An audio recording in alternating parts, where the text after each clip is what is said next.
Alfonso from Washington. He's no pronouns. Disappointed when discovered there are a lot of different stories similar to Jesus' story. So, oops, hit the wrong button almost, and almost dropped him. Hi, Alfonso. How are you? I'm good. How are you? Doing okay. Alfonso? Oh, yeah. Can you turn your volume up, Alfonso? So, yeah, let me give it a shot here. There, you're much better now. Sure are. Thank you. All right. Yes. So yeah, I grew up a Christian and became an atheist, and I always preached, or I still always believe that what Jesus taught is like still good stuff from the Bible. And it was a little bit disappointing when I discovered that it's been shown that there over like about Christ's time, over about 100-year time, that there were several prophets that, were born of a virgin, that turned water into wine, that did these different miracles, and that they kind of melded together into that Christ really maybe wasn't even a thing. And so that was always kind of, I guess, a bit of a disappointment for me, because he was my favorite part of the Bible. Yeah, I think it depends like on Apollonius of Tyana. Say that again. Apollonius of Tyana. He was another person that was supposedly around right about the same time as Jesus, maybe a few years afterwards, a little bit farther north in Asia Minor. But a lot of the same miracles that are attributed to Christ, he supposedly did as well. So that's why I was wondering if you were talking about maybe him as one of the people. Yeah, I haven't heard that specifically, but yeah, I'm actually curious about that. I'm going to look him up. And when you say similar, there's so many different ways you could talk about how two things are similar. I'll give you an example. There's a movie, great movie by Kurosawa, called Yojimbo.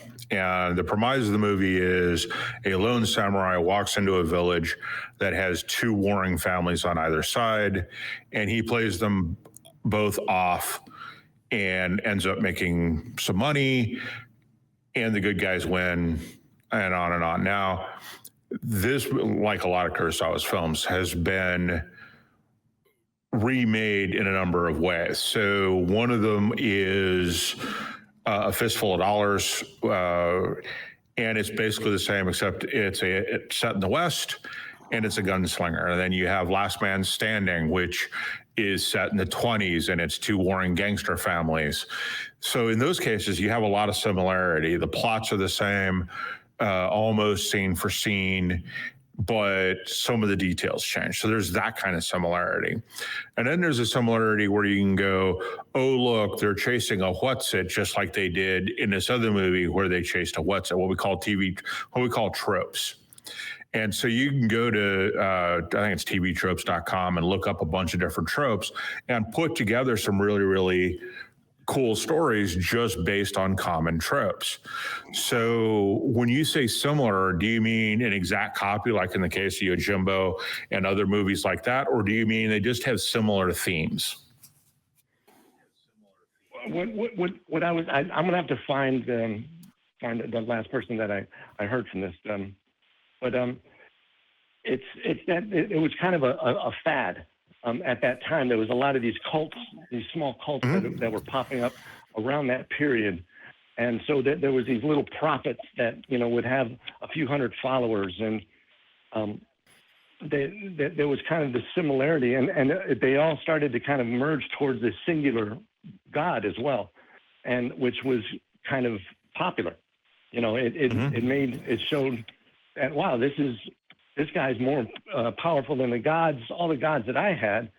And so it became a fad that kind of stuck. And then eventually we kind of ended with what we have now of these stories compiled together to make a one person. And it's just an interesting kind of perspective that I thought on that. Yeah, there's lots of stories have similar tropes, similar themes. to each other, and that's just part of storytelling. Doesn't necessarily mean that they're not right or they're not true, right? The movie Apollo 13 has a lot of tropes in it as well, but it doesn't mean Apollo 13 didn't happen. So there's a difference between these two things. So that's something to think about too, is it doesn't necessarily mean it's false, but if it's a super common trope, then you have to wonder, where does that come from? Is it really true, or is it something that actually happened? And it is a common trope that, we have to fiddle with the technology to get it to work, right? That's a common trope in a lot of science fiction places, science fiction stories. So yeah, that's, you got to be careful with saying just because it has common tropes that the movie is false or the story is false. It's not necessarily the same. A good example. I like that. Yeah. So, and yeah, you go to tvtropes.com and you can look up narrative tropes. And we can look at characters, and we have hero tropes. And we have, let's do D through F and see what we can find for tropes. Oh yeah, here we go. Damsel in distress. Dark is not evil. Dark magical girl. Dark shepherd. Defends against their own kind. Delightful dragon. Designated hero. Destroy the villain's weapon. That is something that actually happened, right? Destroy the villain's weapon. Hitler was trying to make atomic bombs, and we tried to stop that. That's a trope. Doesn't mean we didn't. Doesn't mean Hitler didn't have a weapon that we were trying to actually destroy. So, yeah, just lots of things in there. When you start looking through it, you can see these different things that come up in stories all the time. So, yeah, it is kind of disappointing in a way, but it's also not exactly a knock against the story, because we do it all the time, but also real happenings have, sometimes things are common because they actually happen, and so we're familiar with it. Sometimes things happen just because it is something we're familiar with. Like when you watch Star Wars, you ever notice that when a droid goes to talk, they raise an antenna comes out of their head? Why? We don't have antennas coming out of our phones anymore. Why? Why did phones for a really long time have non-working antennas? Because everybody thought they had to pull the antenna out from back when we did have to pull the antenna out. So that's now a common trope. And it signals that, oh, hey, this communication is happening. They're talking to somebody over radio, right? It becomes a symbol for that, which is why we've got the save symbol's a floppy disk. Well, technically it's not, it's a 3.5 inch anyway. So yeah, again, just keep that in mind. Tropes don't necessarily mean the story is not true, but it also depends on how closely it follows, right? And that's why I brought up the Yojimbo thing, is because Yojimbo is not a true story, but it follows very, very closely along. The remakes follow very closely to the original plot, but they're not quite the same. So it depends on how close you want to get. Good stuff. Yeah, no, and you see a lot of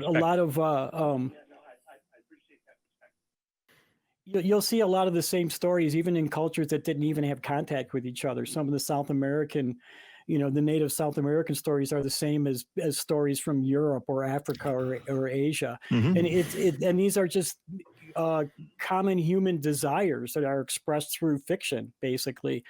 So I think that's where you get a lot of this too. So.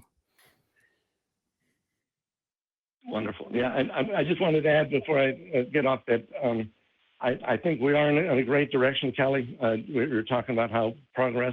I think this generation we have now is way far ahead from what we could imagine, and just how their beliefs and all that stuff. So yeah, I just wanted to add that to that, and thanks for letting me call in.